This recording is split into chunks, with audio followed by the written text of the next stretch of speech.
ಆನೆಗಳ ಬಗ್ಗೆ ನಿಮಗೆಷ್ಟು ಗೊತ್ತು ಸ್ನೇಹಿತರೆ? ದೈತ್ಯ ಪ್ರಾಣಿಗಳಾದ ಆನೆಗಳು ಮನುಷ್ಯರಂತೆ ದುಃಖ ಅಥವಾ ಸಂತೋಷದ ಸಮಯದಲ್ಲಿ ಕಣ್ಣೀರನ್ನು ಹರಿಸುತ್ತವೆ. ಅವುಗಳಿಗೆ ಗಾಢವಾದ ಭಾವನೆಗಳಿವೆ. ಹಾಗೆ ಆನೆಗಳ ನೆನಪಿನ ಶಕ್ತಿ ಕೂಡ ಅದ್ಭುತವಾಗಿದೆ. ಅವುಗಳು ಹಲವು ವರ್ಷಗಳ ಹಿಂದಿನ ಘಟನೆಗಳನ್ನು ನೆನಪಿಡುತ್ತವೆ. ಹಾಯ್ ಫ್ರೆಂಡ್ಸ್, ನಿಮಗೆಲ್ಲ ವೈಲ್ಡ್ ಲೈಫ್ ಕರುನಾಡು ಚಾನಲ್ಗೆ ಸ್ವಾಗತ. ಸ್ನೇಹಿತರೆ, ರೌಡಿ ರಂಗನ ಮೊದಲ ಭಾಗದಲ್ಲಿ ನಾವು ರಂಗನ ಜನನ, ಅವನ ವಾಸಸ್ಥಳ ಮತ್ತು ಅವನಿಗೆ ರೌಡಿ ಅನ್ನೋ ಪಟ್ಟ ಯಾಕೆ ಬಂತು ಅನ್ನೋ ಬಗ್ಗೆ ತಿಳಿದುಕೊಂಡಿದ್ದೇವೆ. ಮೊದಲೇ ಹೇಳಿದ ಹಾಗೆ ಈ ಸರಣಿ ರೌಡಿ ರಂಗನಿಗೆ ಅರ್ಪಿತವಾಗಿದೆ. ಇದು ರೌಡಿ ರಂಗನ ಕುರಿತಾದ ಎರಡನೆಯ ವಿಡಿಯೋ. ಈ ವಿಡಿಯೋದಲ್ಲಿ ರಂಗ ಹಾಗೂ ಅವನ ಗುಂಪಿನ ಕಿತಾಪತಿಗಳನ್ನು ಡೀಟೇಲ್ ಆಗಿ ನೋಡೋಣ. ರಂಗ ತನ್ನ ಸೈನ್ಯದ ಜೊತೆಗೆ ಬನ್ನೇರುಘಟ್ಟದಿಂದ ತುಮಕೂರಿನವರೆಗೂ ನಡೆಸುತ್ತಿದ್ದ ಸಾಮ್ರಾಜ್ಯ ಹೇಗಿತ್ತು, ತನ್ನ ಗ್ಯಾಂಗ್ ಜೊತೆ ಸೇರಿ ರಂಗ ನಡೆಸುತ್ತಿದ್ದ ಪ್ಲಾನ್ಗಳು ಯಾವುವು ಮತ್ತು ಇಡೀ ಕಾಡನ್ನೇ ನಡುಗಿಸುತ್ತಿದ್ದ ಆ RX-100 ಬೈಕ್ ಅಗೆತನದ ಇಂದಿನ ಅಸಲಿ ರಹಸ್ಯವೇನು? ಇಂದಿನ ಈ ಎಪಿಸೋಡ್ನಲ್ಲಿ ರೌಡಿ ರಂಗನ ಗುಂಪಿನ ರಹಸ್ಯಗಳನ್ನು ಬಿಚ್ಚಿಡೋಣ. ಅದಕ್ಕೂ ಮುನ್ನ ನೀವಿನ್ನೂ ನಮ್ಮ ಚಾನಲ್ಗೆ ಸಬ್ಸ್ಕ್ರೈಬ್ ಆಗಿಲ್ಲ ಅಂದರೆ ಈಗಲೇ ಆಗಿ, ಹಾಗೆ ಪಕ್ಕದಲ್ಲಿರೋ ಬೆಲ್ ಐಕನ್ ಮೇಲೆ ಕ್ಲಿಕ್ ಮಾಡಿ. ರಂಗ ಮತ್ತು ಅವನ ಸೈನ್ಯ. ಸ್ನೇಹಿತರೆ, ಮೊದಲೇ ಹೇಳಿದ ಹಾಗೆ ರಂಗ ಕೇವಲ ಒಂಟಿ ಸಲಗನಾಗಿರಲಿಲ್ಲ. ಅವನು ಒಂದು ಬಲಿಷ್ಠ ಗುಂಪಿನ ನಾಯಕನಾಗಿದ್ದ. ಅರಣ್ಯ ಇಲಾಖೆಯ ದಾಖಲೆಗಳ ಪ್ರಕಾರ ರಂಗನ ಜೊತೆ ಸದಾ ಕೆಲವು ಆನೆಗಳು ಇರುತ್ತಿದ್ದವು. ಇವು ಕೂಡ ಗಂಡಾನೆಗಳೇ ಆಗಿದ್ದವು. ಹಾಗೆ ರಂಗನ ಜೊತೆ ಇರುತ್ತಿದ್ದ ಆನೆಗಳಿಗೂ ಕೂಡ ವಿಶಿಷ್ಟ ಹೆಸರುಗಳಿದ್ದವು. ಅವರೇ ರಂಗನ ರೈಟ್ ಆ್ಯಂಡ್ ಲೆಫ್ಟ್ ಹ್ಯಾಂಡ್ಗಳು. ರಂಗನ ಗುಂಪಿನಲ್ಲಿ ಸಿದ್ಧ, ಏರ್ಟೈಲ್ ಮತ್ತು ಸಕ್ಕರೆ ಅಚ್ಚು ಅನ್ನೋ ಹೆಸರಿನ ಆನೆಗಳಿದ್ದವು ಎನ್ನಲಾಗಿದೆ. ಸಿದ್ಧನ ವಿಷಯಕ್ಕೆ ಬಂದರೆ ಆತ ರಂಗನ ಪರಮಾತ್ಮ. ಒಂದು ರೀತಿಯಲ್ಲಿ ಹೇಳಬೇಕೆಂದರೆ ರಂಗನ ಚಡ್ಡಿ ದೋಸ್ತರ. ರಂಗನಂತೆಯೇ ಸಿದ್ಧ ಕೂಡ ಮಾಗಡಿ ಭಾಗದಲ್ಲಿ ಬಹಳ ಪ್ರಖ್ಯಾತನಾಗಿದ್ದ. ಇನ್ನು ಈ ಗುಂಪಿನ ಮತ್ತೊಂದು ಆನೆ ಏರ್ಟೈಲ್ಗೆ ಈ ಹೆಸರು ಬರಲು ಕಾರಣ, ಅದು ಏರ್ಟೈಲ್ ಟವರ್ಗಳ ಹತ್ತಿರ ಹೆಚ್ಚಾಗಿ ಕಾಣಿಸಿಕೊಳ್ಳುತ್ತಿತ್ತು ಮತ್ತು ಅಷ್ಟೇ ವೇಗವಾಗಿ ಮಾಯವಾಗುತ್ತಿತ್ತು ಅಂತ ಹೇಳಲಾಗುತ್ತದೆ. ರಂಗನ ಗುಂಪಿನಲ್ಲಿ ಈ 4 ಆನೆಗಳು ವಿಶೇಷವಾಗಿದ್ದವು. ಈ 4 ಆನೆಗಳ ತಂಡ ಒಮ್ಮೆ ಜಮೀನಿಗೆ ನುಗ್ಗಿತ್ತು ಅಂದರೆ ಅಲ್ಲಿ ಅರಣ್ಯ ಇಲಾಖೆಯ ಯಾವ ಪ್ಲಾನ್ ಕೂಡ ನಡೆಯುತ್ತಿರಲಿಲ್ಲ. ರಂಗ ಮುಂದೆ ನಿಂತು ದಾರಿ ತೋರಿಸಿದರೆ ಉಳಿದವರು ಅವನನ್ನು ಹಿಂಬಾಲಿಸುತ್ತಿದ್ದರು.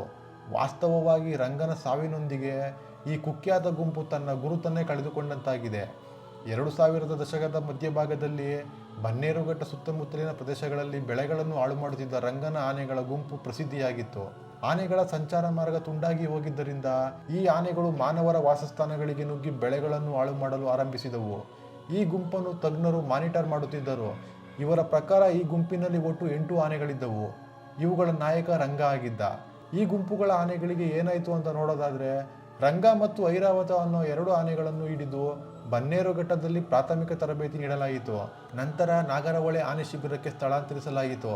2016 ವರ್ಷ ತುಮಕೂರು ಸಮೀಪ ವಿದ್ಯುತ್ ಸ್ಪರ್ಶದಿಂದ ಮೃತಪಟ್ಟವು. ಇನ್ನು 2 ಗಂಡಾನೆಗಳನ್ನು ಮಧುಮಲೈ ಆನೆ ಶಿಬಿರಕ್ಕೆ ಒಪ್ಪಿಸಲಾಗಿದೆ ಅಂತ ಅಧಿಕಾರಿಯೊಬ್ಬರು ತಿಳಿಸಿದ್ದಾರೆ. ರಂಗ ಹಾಗೂ ಆತನ ಸಂಗಡಿಗರ ಕಿತಾಪತಿ. ರಂಗ ಗ್ರಾಮಗಳಿಗೆ ಬಂದಾಗ ಜನರು ಭಯದಿಂದ ಓಡಿ ಹೋಗುತ್ತಿದ್ದರು. ಜೀವ ಉಳಿಸಿಕೊಳ್ಳಲು ಎಲ್ಲೆಡೆ ಚದುರುತ್ತಿದ್ದರು. ಇದರಿಂದಲೇ ಅದಕ್ಕೆ ರೌಡಿ ರಂಗ ಅನ್ನೋ ಹೆಸರು ಬಂದಿದೆ. ಸಾಮಾನ್ಯವಾಗಿ ಕಾಡಾನೆಗಳನ್ನು ಓಡಿಸಲು ಕರ್ನಾಟಕ ಅರಣ್ಯ ಇಲಾಖೆಯವರು ಪಟಾಕಿ ಸಿಡಿಸುವುದು ಸಾಮಾನ್ಯವಾದ ಕ್ರಮ. ಆದರೆ ರಂಗನ ಪ್ರತಿಕ್ರಿಯೆ ವಿಭಿನ್ನವಾಗಿತ್ತು. ಅದು ಪಟಾಕಿಗೆ ಹೆದರದೆ ಹತ್ತಿರುವ ಪಟಾಕಿಯ ಹತ್ತಿರ ಹೋಗಿ ತನ್ನ ಕಾಲಿನಿಂದ ಅದನ್ನು ಎತ್ತಿ ಎಸೆಯುತ್ತಿದ್ದ. ಇದು ರಂಗನ ಧೈರ್ಯವನ್ನು ತೋರಿಸುತ್ತದೆ. ಇದರ ಜೊತೆಗೆ ರಂಗನಿಗೆ ಆಹಾರದ ಮೇಲೆ ವಿಶೇಷ ಆಸಕ್ತಿ ಇತ್ತು. ಅದು ತೆಂಗಿನಕಾಯಿ, ರಾಗಿ ಮತ್ತು ಅಕ್ಕಿಯನ್ನು ತುಂಬ ಇಷ್ಟಪಟ್ಟು ತಿನ್ನುತ್ತಿತ್ತು. ಜೊತೆಗೆ ಆ ಪ್ರದೇಶದಲ್ಲಿರುವ ಹಸಿರು ಸಸ್ಯಾಹಾರವನ್ನು ಆಸ್ವಾದಿಸುತ್ತಿತ್ತು. ಇನ್ನು ಆನೆಯ ಗುಂಪಿನ ವಿಷಯಕ್ಕೆ ಬಂದರೆ 2 ದಶಕಗಳಿಗೂ ಹೆಚ್ಚು ಕಾಲ ಈ ಗುಂಪು ಬೆಂಗಳೂರಿನ ಸುತ್ತಮುತ್ತ ಪ್ರದೇಶಗಳಲ್ಲಿ ಭಾರೀ ತೊಂದರೆ ಉಂಟು ಮಾಡಿತು. ಈ ಗುಂಪಿನ ಎಲ್ಲ ಆನೆಗಳು 25ರಿಂದ 45 ವರ್ಷ ವಯಸ್ಸಿನ ನಡುವೆ ಇದ್ದವು ಮತ್ತು ರಂಗ ಹಾಗೂ ಮ್ಯಾಕ್ ಈ ಗುಂಪಿನ ಅತ್ಯಂತ ಹಿರಿಯ ಆನೆಗಳಾಗಿದ್ದವು. ಮ್ಯಾಕ್ ಆನೆ ದಂತವಿಲ್ಲದ ಗಂಡಾನೆಯಾಗಿತ್ತು ಎನ್ನಲಾಗಿದೆ. ಆನೆಗಳು ಗ್ರಾಮಗಳಿಗೆ ಪ್ರತ್ಯೇಕವಾಗಿ ದಾಳಿ ಮಾಡುತ್ತಿದ್ದರು. ಕಾಲಕ್ರಮೇಣ ಅವು ಎಲ್ಲವೂ ಒಂದಾಗಿ ಸೇರಿ 8 ಆನೆಗಳ ಗುಂಪಾಗಿ ಸಂಚರಿಸುತ್ತಿದ್ದವು.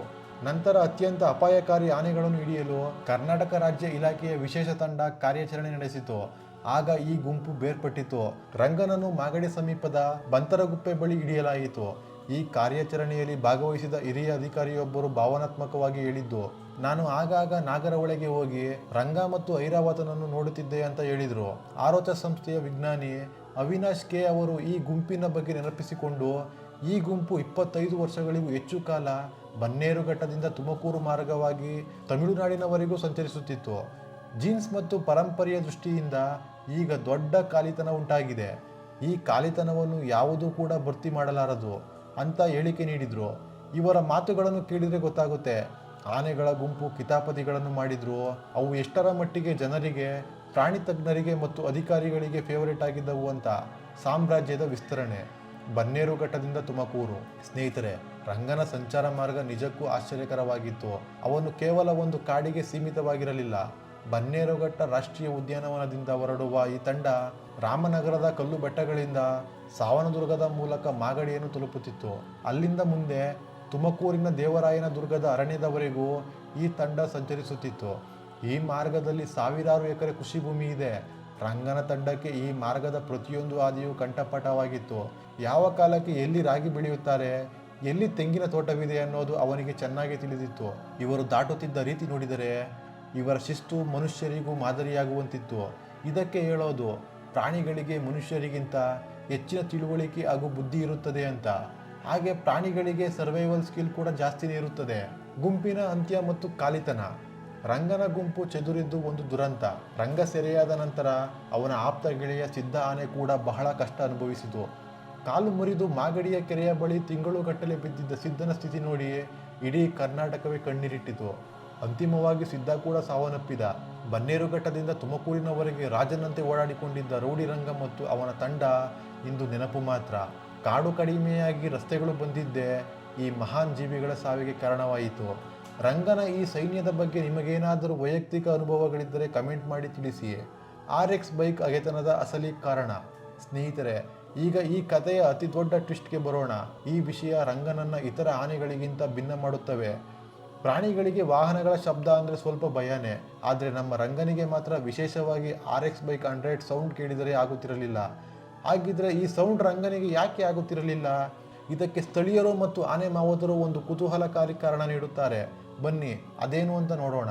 ರಂಗ ಮಾಗಡಿ ಕಾಡಿನಲ್ಲಿದ್ದಾಗ ರಾತ್ರಿ ವೇಳೆ ಕೆಲವು ಕಿಡಿಗೇಡಿಗಳು RX ಬೈಕ್ನಲ್ಲಿ ಬಂದು ಸೈಲೆನ್ಸರ್ ತೆಗೆದು ಅಬ್ಬರದ ಶಬ್ದ ಮಾಡುತ್ತಾ ಆನೆಗಳನ್ನು ಕೆಣಕುತ್ತಿದ್ದರಂತೆ. ಆನೆಗಳ ಕಿವಿಗಳು ಮನುಷ್ಯರಿಗಿಂತ 10 ಪಟ್ಟು ಹೆಚ್ಚು ಸೂಕ್ಷ್ಮ. ಆ ಸೌಂಡ್ ಅವುಗಳ ಮೆದುಳಿಗೆ ಚುಚ್ಚುವಂತಾಗುತ್ತಿತ್ತು. ಒಮ್ಮೆ ಇಂತಹದೇ ಒಂದು ಘಟನೆಯಲ್ಲಿ ಬೈಕ್ ಸವಾರನೊಬ್ಬ ರಂಗನ ತೀರ ಹತ್ತಿರ ಹೋಗಿ ಸೌಂಡ್ ಮಾಡಿದ್ದರಿಂದ ರಂಗ ಗಾಬರಿಯಾಗಿ ಕೆಳಗೆ ಬಿದ್ದಿದ್ದ ಎನ್ನಲಾಗುತ್ತದೆ. ಅಂದಿನಿಂದ ರಂಗನಿಗೆ ಆ ಸೌಂಡ್ ಅಂದರೆ ಶತ್ರುವಿನ ಸದ್ದು ಎಂದೇ ಫಿಕ್ಸ್ ಆಗಿ ಹೋಯಿತು. ಆ ಸೌಂಡ್ ಕೇಳಿದ ತಕ್ಷಣ ರಂಗ ಅಟ್ಯಾಕ್ ಮೋಡ್ಗೆ ಹೋಗುತ್ತಿದ್ದ ಎನ್ನಲಾಗುತ್ತದೆ. ಸ್ನೇಹಿತರೆ, ಯಾವುದೇ ಪ್ರಾಣಿಯಾಗಲಿ ಅದು ತನ್ನಷ್ಟಕ್ಕೆ ತಾನು ಅಗೆತನವನ್ನು ಸಾಧಿಸಲ್ಲ. ಅದು ಬರೋದು ನಮ್ಮಂಥ ಮನುಷ್ಯರಿಂದಲೇ. ಕೆಲವೊಮ್ಮೆ ಮನುಷ್ಯರು ತಮ್ಮ ಖುಷಿಗೆ ಅಥವಾ ಭಯಕ್ಕೆ ಅಂತ ಮಾಡುವ ಕೆಲ ಚಟುವಟಿಕೆಗಳು ಪ್ರಾಣಿಗಳಿಗೆ ಭಯ ಹುಟ್ಟಿಸುತ್ತವೆ, ಕೆಲವೊಂದು ದ್ವೇಷ ಹುಟ್ಟಿಸುತ್ತವೆ, ಇನ್ನು ಕೆಲವು ಅವುಗಳ ಜೀವಕ್ಕೆ ಕುತ್ತಾಗುತ್ತವೆ. ನಮ್ಮ ಚಟುವಟಿಕೆಗಳು ಅವನ್ನು ಕೆಲ ಸಮಯದಲ್ಲಿ ಸ್ವಲ್ಪ ಎದುರಿಸುವಂತಿದ್ದರೆ ಸಾಕು. ಅದನ್ನು ಬಿಟ್ಟು ಅತಿರೇಕವಾದರೆ ಅದರ ಫಲವನ್ನು ಕೂಡ ನಾವೇ ಅನುಭವಿಸಬೇಕು. ಅಂದು ಅವರು ಬೈಕ್ ಸೌಂಡಿನಿಂದ ರಂಗನನ್ನು ಎದುರಿಸಿದ ರೀತಿ ಅವನ ಮನಸ್ಸಿನಲ್ಲಿ ಒಂದು ರೀತಿ ದ್ವೇಷ ಮತ್ತು ಅಗೆತನವನ್ನು ಸೃಷ್ಟಿ ಮಾಡಿತು. ಯಾರು ಮಾಡಿದರು ಅನ್ನೋದು ಆನೆಗೆ ಗೊತ್ತಾಗಲ್ಲ, ಆದರೆ ಬೈಕ್ ಸೌಂಡ್ ಮಾತ್ರ ಅವನಿಗೆ ಗೊತ್ತಾಗಿದ್ದು. ಇದರ ಪರಿಣಾಮ ಯಾವುದೇ RX 100 ಬೈಕ್ ಸೌಂಡ್ ಕೇಳಿದರೆ ಸಾಕು ಆತ ದಾಳಿ ಮಾಡೋಕೆ ಮುಂದಾಗುತ್ತಿದ್ದ. ಸ್ನೇಹಿತರೆ, ಕೇವಲ ಆನೆಯಂತಲ್ಲ, ಯಾವುದೇ ಪ್ರಾಣಿಗೂ ಸುಮ್ಮನೆ ಎದುರಿಸೋದನ್ನು ಮಾಡಬಾರದು. ಈ ವರ್ತನೆಗಳು ಪ್ರಾಣಿಗಳಲ್ಲಿ ಆಕ್ರಮಣಕಾರಿ ವರ್ತನೆಯನ್ನು ಬೆಳೆಸುತ್ತವೆ. ರಂಗನ ವಿಷಯದಲ್ಲಿ ಆಗಿದ್ದು ಇದೆ. ನೋಡಿದ್ರಲ್ಲ ಫ್ರೆಂಡ್ಸ್, ರಂಗ ಹಾಗೂ ಆತನ ಗುಂಪು ಹೇಗಿತ್ತು ಅಂತ. ಇದು ರಂಗ ಹಾಗೂ ಆತನ ಗುಂಪು ನೆನಪಾಗಿ ಉಳಿದಿದ್ದರೂ ಅವರ ಕತೆ ಮಾತ್ರ ಎಂದಿಗೂ ಜೀವಂತ. ಇದಾಗಿತ್ತು ಇಂದಿನ ವಿಶೇಷ. ಮುಂದಿನ ಎಪಿಸೋಡ್ನಲ್ಲಿ ರಂಗನನ್ನು ಸೆರೆ ಹಿಡಿಯಲು ನಡೆದ ಆ 48 ಗಂಟೆಗಳ ರೋಚಕ ಕಾರ್ಯಾಚರಣೆ ಬಗ್ಗೆ ನೋಡೋಣ. ಅಲ್ಲಿಯವರೆಗೂ ಧನ್ಯವಾದಗಳು.